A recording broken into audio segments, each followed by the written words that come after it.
Hey everybody, it's Matthew Orr from Wet Ink Games, and I'm joined today by Corey Capps.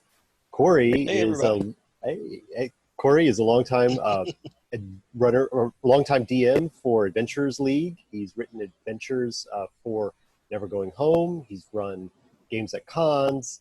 He's also ad buyer for a Meteora, a internet company here around his neck of the woods, and he's a sometimes book illustrator. So, Corey, Right. all over the nerdosphere with his talents. So, hello, welcome. Thanks for doing this interview. Hi. Sorry, I didn't realize. I didn't realize. I didn't mean to interrupt you during my introduction. No, it's fine. You're great. It's great.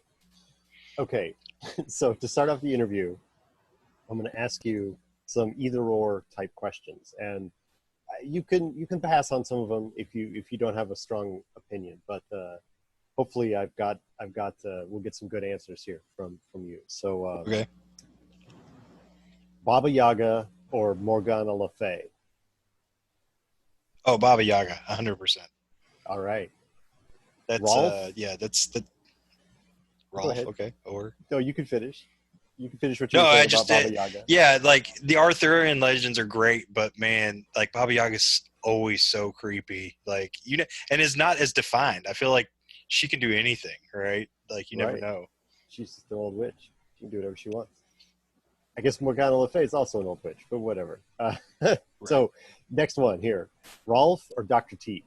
Dr. Teeth. Oh, Dr. Teeth, 100%. Yeah. I love Rolf. He was an original, both pianists, I guess, but Yeah. Dr. Teeth is like Dr. John if he was a Muppet. And I love that. So, Um, all right, so this is for TV shows, Walking Dead versus or Game of Thrones for the TV shows. oh, Game of Thrones. Yeah. Walking Dead, I made it through the first season and a half, and it varied so much from the books that I just stopped watching it in hopes that, I think there's a part of me that thought, okay, he'll hear our voice and they'll come back and fix this, and they didn't. It's on season 12 or something like, so maybe one day, but yeah, Game of Thrones for sure. All right, so this is the setup then. So we're gonna for the books. Is it Game of Thrones or Walking Dead for the source material? Oh, um, I'm gonna say Walking Dead for the books. They're they're so good in the beginning, and they slow down in the middle, and they almost lost me, and then they picked back up. Um, he does such a good job with kind of the human experience that I can relate to more than you know, medieval-ish Sure. Yeah. Game of Thrones. Plus, they're not finished. Like Walking Dead is going to wrap up anytime now, and people, poor Game of George R. R. Thrones Martin isn't can't finished tweet about. either. You're right. He can't tweet about anything without people going, "Finish your books, old man." Like I'm like, he's just living his life. Like I want him to finish the books too, but come on. Right. That's we don't. Nobody needs that kind of pressure. Right. Uh, all right. A couple more here. Ravenloft or Avernus? Um, I have to say Ravenloft because I have run that whole book. I've never run Avernus, so I love the idea of it. Um, but man, classic vampire Ravenloft is so good. It can be funny, it can be dark, it can be romantic. You can go so many directions. So All right. One more. It's back to TV. I should have done this first. Glow on Netflix or okay. Glow Up on Netflix? I don't know Glow Up. So Glow. I think it's a What is Glow Up? makeup. I think it's a makeup makeover type show. Yeah, yeah, Glow. My boss is watching Glow now, and it's fun to like see somebody who's been away from it. At me being away from it for since the end of season 3 to hear him be excited about stuff. That we watch. We marathon that show. It could definitely deserve a better rewatch from us. So That'd be the glamorous ladies of wrestling for those who don't know yeah, what Glow is either. So, all right, watch it. Corey. It's Yeah, so good. thanks, Corey, for indulging in that extra long this or that type session. Yeah. So, all right. So you've done Adventurers League for a while, and Mhm. you've done con games for forever, as far as I know. Like you're all the way back to the beginning of you being a nerd. I imagine you've been doing con games. So I kind of want to know because I've never done the Adventurers League or really what that. It, from the outside, it seems like it's a bit more structured. Like con games can be anything and go anywhere. So like, Right. is there kind of what's your been experience with you doing both? Like, can you talk about that kind of experience Sure. about the two different parts or the two different ways of GMing? So, Adventures League is a D&D subset, and it started out um, under a different name, and I cannot think of what it used to be called. It's had a couple iterations as the D&D property has been sold over the years, and the intent has always been that you know no one's ever finished, no one's ever gotten five friends together and started a D&D campaign and finished it. It just never has happened in history. So the intent was, hey, what if there's somebody who's going to be here to run a game every week, and you can go if you want to? And um, the challenge I think with that is that they were trying to face was that well, okay, if I go and play at Matt's table this week and then I play at Corey's table next week, um, how does my character, how does that move throughout the world? And how is it fair if I take that character to Gen Con and play one of the special events? And so they had to institute some rules, and they're currently in the ninth version of the rules, season 9. Um, 10 is coming anytime, and they're always trying to fix things. So they're always trying to make it so that no matter where you're playing and where your character is coming from, it should be comparable. Now that's not to say if you played if you played season 4, which was Ravenloft, and that maybe gives you access to let's say the Sun Sword, which is a story weapon. It's a very powerful long sword with a blade made out of sunlight. Um, that is locked into that game. So if I go to another Ravenloft table, I can take it with me as a story item. Uh, but I can't take it and go, oh, I'm going to jump in this water deep adventure and have a sun sword. And, now I'm going to mow through these vampires. The other nice thing is they have tied in recently with the hardcovers. So season 9 of Avernus starts out in the hardcover with you in Baldur's Gate. The Adventures League starts out in the city. Spoiler, everybody. Starts out in the city that is collapsing into the ground, that has caused this refugee flow to Baldur's Gate. So you get to see it from different perspectives, and that's always great. In terms of how it relates to like GMing a one shot, they're meant to be one shots. They're written in a way so that if you're running actual Adventures League content and not hardcover, you get an adventure that is kind of encapsulated, and they tend to come in 3 story. There'll be 3 adventures that all kind of tie together in a block. So, for example, and again, spoilery, I'll keep it light, but in the Waterdeep one that they did for Dragon Heist, uh, there was some time travel kind of adventure that went on in the beginning that talked about the actual treasure hunt, which is not a big part of Dragon Heist, oddly enough, in the hardcover. It doesn't come in until later. But in the Adventures League, you got a 3-story arc about time travel. You got a 3-story arc about actually finding the maps and finding, where you think the treasure is, and it turns out to not be. Spoiler. Um, but there's interesting characters introduced in that aren't in the hardcover at all. And I've run both. So uh, the Adventure League modules, somebody could come and play, and they get a full adventure. They go in, they find the map, they meet the innkeeper, they go to the graveyard and look around, and they find what's there, and they get a whole adventure in that space. With the hardcover, I don't have to worry about the pacing as much. So if a character wants to explore something that maybe is a little side quest in the hardcover, we can do that. When we're in Adventures League, I think the term they use is run on rails. So, if somebody goes, hey, I'd like to sit here and talk to the shopkeeper about what he knows about this. I'm like, he doesn't know anything. We need to go to the graveyard, because you also Right. you get credited for hours of play. So, um, you know, we try and keep it hard to that 4 hours. And that's similar to the convention experience. So this year was different because I could go, hey guys, if you don't have a hard event that ends or that starts at 4 hours, I'm going to do the character build a little more thorough than I normally would. When we get to the end, we can do some Q&A stuff. I'm still going to pace it for the 4 hours. But if we get on a hot streak and everybody's having a good time, we can go 4.5. We can go 5. Like, I'm here to run the game. I don't have to be anywhere. And that was really nice with Gen Con this year. At normal Gen Con, everybody's booked back to back. And so I've got to be done at 4. I've given myself 10 minutes to get from the convention center back to the hotel to pick up this thing that I have to run all the way over to the stadium and be there at 4:15. And I try and pace around that, but it was a neat experience this year to be able to do that. Now, I've not done AL at Gen Con. A group called Bald Man Games runs that.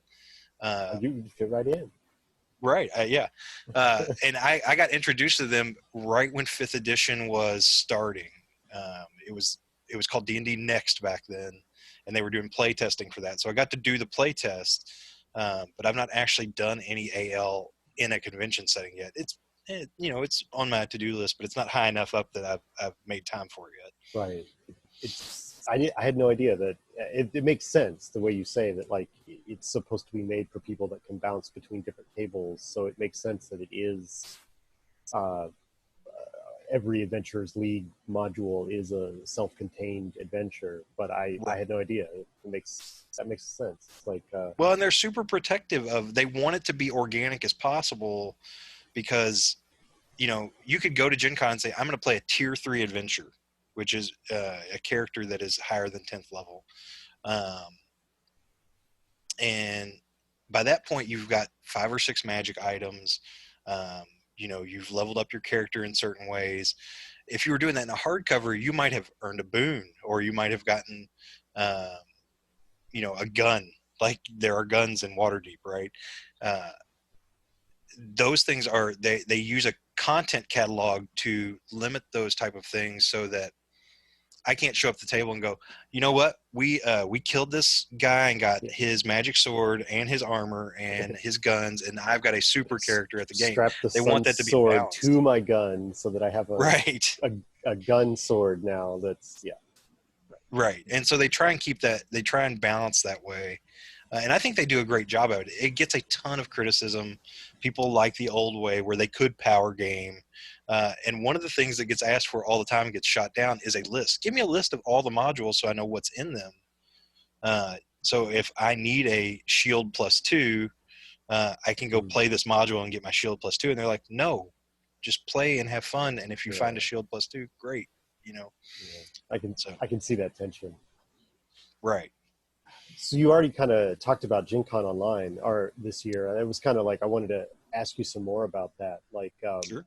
What else did you, other than you can talk about running the games there too, and like good experience. Like, what was I know you ran. What all did you run? I guess so. Just Just talk about GenCon Online. What was your experience for GenCon Online?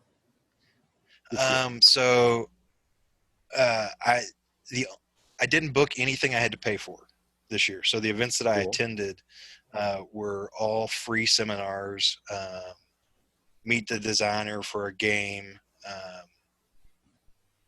session 0. And then I ran 2 Wet Ink games. And it's funny because my original, when you guys called for the kind of like, what can you run? I always try and run 2 a year. And I'd put down 2, and then when it went to online, I said, you know what, just let's do 1 instead. And when the event listing went up, I saw, okay, here are the 2 that I wrote, because those are the ones I run. And this one's in like the middle of the day, and I don't remember signing up for this, but it's got somebody else's name on it, and Brandon had to track down this guy. It turned out somebody else was going to run one of my modules. My canceled one was in the event listing when it finally went up. So I ended up stealing a game from another GM who was going to run one of mine. And I'm kind of sad now, because I would have liked to have seen somebody else run it. In my head, because I know what already happens, they're not as confusing to me. But when I reread them, I'm like, these are chaotic. Like, and it's chaotic in a way that I leave so many variable options. I write for DMs is what I find. Like, but anyway, so yeah, I ran those 2 events, and one of them I'd never run, and it was the What Lies Below module, which is it's very light. It's not as dark as some of the Never Right. Going Home It's got stuff. there's some Um, humor elements to it. right. And it was written very quickly. I think it was one you had asked me to come in because we had lost somebody else's capability to write one of those pieces, um, and so I told the players at the beginning. I said, "Hey, this one is a little lighter. It's got some dark stuff in it, but it's not going to be as creepy crawly as what you've seen." And the feedback at the end uh, was because I said, "Look, I've never run this for a group that I didn't know. Tell me the truth. How did it go?" Yeah. And they're like, "We felt like it was very balanced, but it wasn't scary." And I was like, "It wasn't meant to be scary." So I've learned, like, next year I need to put that in there. Like, if you want a taste of Never Going Home, but you don't want to have a nightmare tonight, play What Lies Below. It's a good, it's fun. It could go really dark. I mean, the ending of it could get super dark, but it really depends on the players. And that was the 3rd or 4th time I've run the when the lamps are going out, and I love that module because I know how it works. But when I reread it, like, if there's ever a version 2.0, I would probably ask to rewrite that one because I'd like to make it a little more organized. I don't know though. I'd like to see somebody else run it. But yeah, I had a great time. We had no technical issues. That was my biggest concern. Every week when I run Adventures League online, somebody's audio is out, or I can't see the screen, or my character sheet's not loading. And I think, we run those in Roll20. I think because we ran the, Never Going Home's rules light, and we were able to kind of get away with a deck of cards and some spinners on that playing card site. As long as they could get into Google Hangout and we could hear and see each other, it was great. I had a great time, and that was my biggest concern. I was always there a half hour early to make sure that I'm watching my email, like waiting for somebody to go, I can't get logged in, or my audio, I can see you, but I can't hear you. And never happened. So knock on wood, if we do any more online stuff, it all fires correctly again. That's good. That's good. Did you do any of the other, you said you didn't do the board, you said that you didn't do the check out anyone else's games, so the thing. I did 2 playtest halls, which I downloaded Tabletop Simulator, which for somebody that was playing every week before everything kind of closed down, I was surprised I didn't already have it, but we have not used it. Everybody seems to want to actually get together and play games, and we haven't done that. And Tabletop Simulator is a great program. It does a really good job for that stuff, but it slows everything down. Both the playtest games I ran were meant to be 45-minute games. Like, we should have played it twice and discussed it, and they took all of the 2 hours. So wow, great tool. I hope to actually play at a tabletop again, in the next 6 months. Yeah, knock on wood again. That'd be nice. That'd be nice. Yeah. All right, so that's cool. Thanks for sharing your experiences there. What is what is coming next? Like, what's coming down the pipeline that you're working on? And it could be anything. I mean, I know you could talk about some stuff for Wedding Games, but you could also talk about whatever else you got going on. I did some illustration a few years ago for a martial arts kind of theory and philosophy book for a friend of mine. It's called Live Like a Black Belt. And that was more mechanical, how to apply pressure point stuff. And he wrote a book with his girlfriend about a family with a cat. I'm not going to spoil it because it's not out yet. And he had somebody do some illustrations. They didn't like them. And he said, hey, do you want to take a swing at this? And I was like, oh, sure. I can draw, a little girl and a cat. That'll be fine. And it has become my nightmare. I have literally sketched, this little girl and this cat over and over again. I didn't like it. I couldn't get a style picked out that I liked. And so I was like, I'm going to buy a tablet, a digital tablet. That's what I'm used to working in, but not with a tablet. Like, all the illustration I've done in the past had just been mouse and in Photoshop, and I was like, I'm going to get in here and draw these things in an environment where I can control the layering and adjust this stuff. Yeah. And so I fought with that for a little bit, and that has not worked either. So that is coming. Eventually, there will be there'll be a children's book illustrated by me. And then the biggie is Dark Places and Demogorgons, which I always describe to friends. My elevator pitch for that is it's Stranger Things if it happened in Louisville. Or J-Town, because that's where the writer is from. That's the original, yeah. Yeah, and I've got all of those. I've got all of those books, so it was cool to get to get asked to work on this because it's going to take my 5 years or so of D&D 5th edition and this super popular pop culture thing. And we're going to try and mash those two together because the rule set for 5e is so good. Or I say so good. People will argue all day. I don't want to get in a million fights on the internet about many the people quality like of 5e. the 5th edition rule set for sure. There are many, Yes, many. I Some enjoy people it. don't, but many people do. Right. And if you don't, you can play the original version. It's out there. Eric would love for you to buy that book. That's true. So yeah, we're doing a conversion of that, and it's been fun. We did some initial kind of thoughts on that, and then everything went crazy. Mm-hmm. And so it is back at the top of my to-do list. Some nights I will work on that, and some nights I will work on illustrations.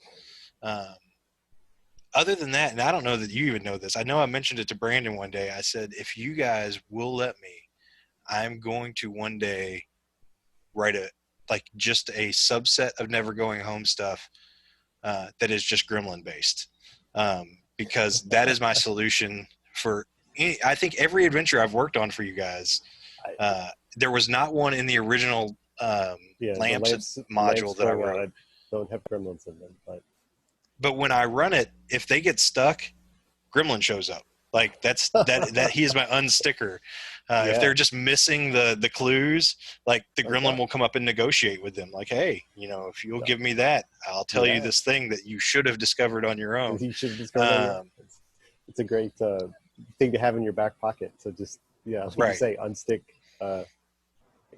characters. Right, and I know that goblins are my favorite thing in 5th edition. In terms of if I'm going to RP something, beholders are great, mimics are great, all those classic, every dragon, but they're always so pompous. And goblins and gremlins are like these little weaselly, that sometimes they're smart enough to negotiate with you, and sometimes they're going to stab you in the back, and they're always scared of you, but they're also will bite you if you get too close, type of thing. There's something about them that appeals to me. And I told Brandon one day, I was like, I'm just going to show up one day and say, hey, here's 60 pages of gremlin modules and new rule sets for gremlins. Like, if people want to play a lighter version of Never Going Home. And the problem is, I don't think anybody does but me. Everybody that wants to play Never Going Home is like, make it dark. I want to hurt when we're done. And I'm like, all right, well, we can also do that. But the gremlins just want your shoelaces. Like, I think there's room for exactly that game. I think there's room for it. Yeah. All right. I love it. So we're going to finish off the interview here with what I've been calling the Pitch-O-Rama. Actually, I got that from Tristan. I'm going to be honest. We had a mini Pitch-O-Rama to come up with the name. And it's his name. With the Pitch-O-Rama? Yeah. Yeah. So anyway, that's the name of it. But I'm going to set a 5-minute timer. And then we're gonna start. We're gonna kind of brainstorm. Okay. And so here it goes. So one thing I also know that you like, Corey, is you like amusement parks gone wrong that maybe shouldn't have been opened in the first place. Okay. So we don't necessarily need to replicate like some sort of large creatures escaping from cages or anything like that. That may or may not have been genetically engineered from blood taken from mosquitoes, but I think there's room for what would that be? What would this game be like if you're going to do some sort of you've got to get out of the park that was the park that was a bad idea and now you're trapped in it and you got to escape. Like, Okay. kind of a game would that look Oh, like? I it doesn't immediately. I mean, that lends itself to me to board game, Sure. because with RPG you don't get, if the I don't know, if the issue is escape, I feel like being able to control movement is important. Mhm. But you can also do that in RPG. What is this challenge that you come across? What is it? So Right. I'm immediately running to like, what games do I have that are similar to that? I mean, it would be easy enough to just replace dinosaurs with like manticores and Yeah, dragons. It's just fantasy like park. boom. Yeah, Now we're in like you're in fantasy park, and the oh no, the manticore shoots spines. Like, who'd have right. thought No, that okay. this would So go wrong? Like I love that. that. I love that lead. Yeah, because you still want it to be modern people. That's the thing that was appealing about Jurassic Park. If those were Sure. cavemen running from dinosaurs, it's a different movie. So if you've got a suburban family that has come to Fantasy Park, Okay, and I like it. you know You're all in a family. they're The party has to be all the family members. I like that. right. They've it's a Ren Fair gone wrong. Oh, a It's what Ren Ren Fair Fairs gone want to wrong. be. Right. Yeah. So All right. I like Dad's it. got the turkey leg, and the kid has bought the way expensive sword that he's never going to use, and Or the foam uh, sword. yeah, maybe if everything is empowered by, we're all pretending that this is real, maybe the foam sword is just as lethal as the heavy, like actual, replica sword that you could buy. So yeah. Oh Um, yeah.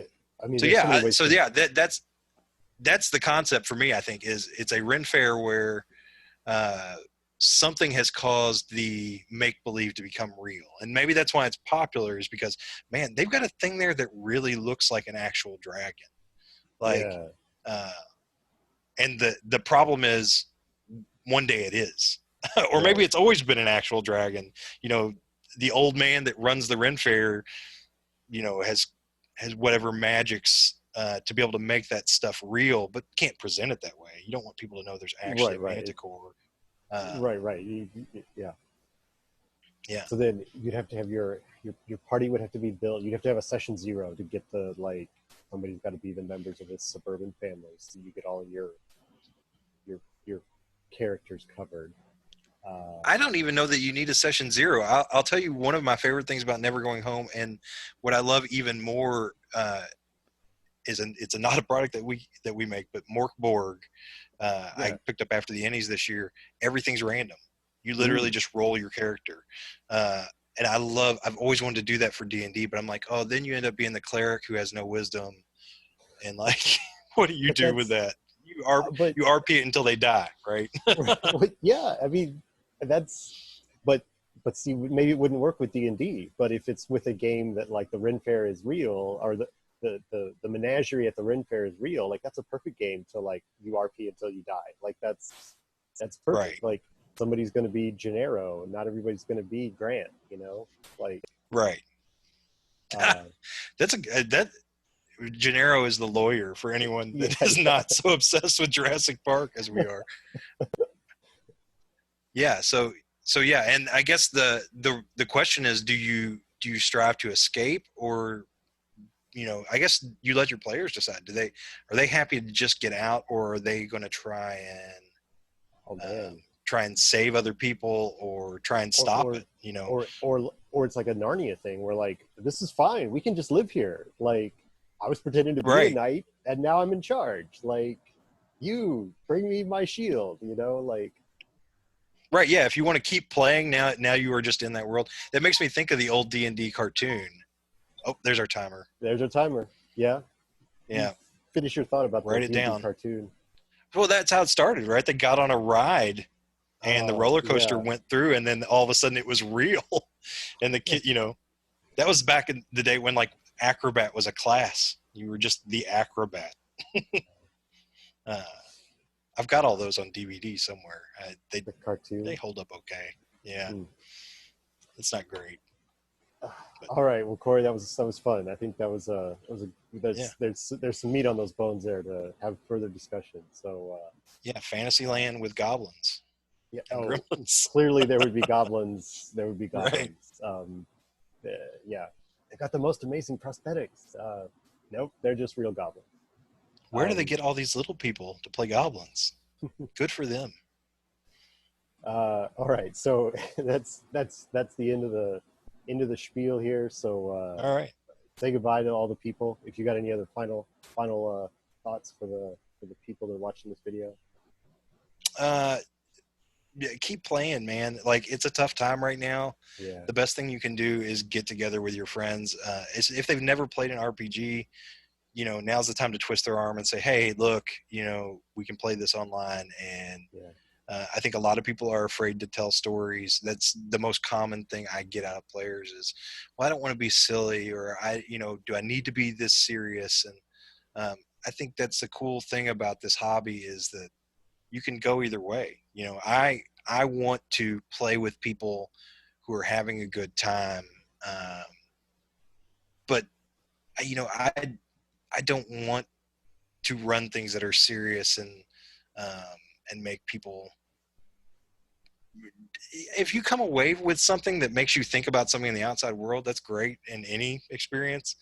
Um, but man, like this is when I get off of work on Fridays and I run that AL game for 4 hours, I don't care about my bills. I don't care about that. I've got to go back to work when I'm done. And I think it's a hobby that I would love to see. Anytime anyone mentions it to me, I'm like, just come play, just play one yeah, time, or just hang out and see how it goes. You don't yeah, even have to play; just watch how it works.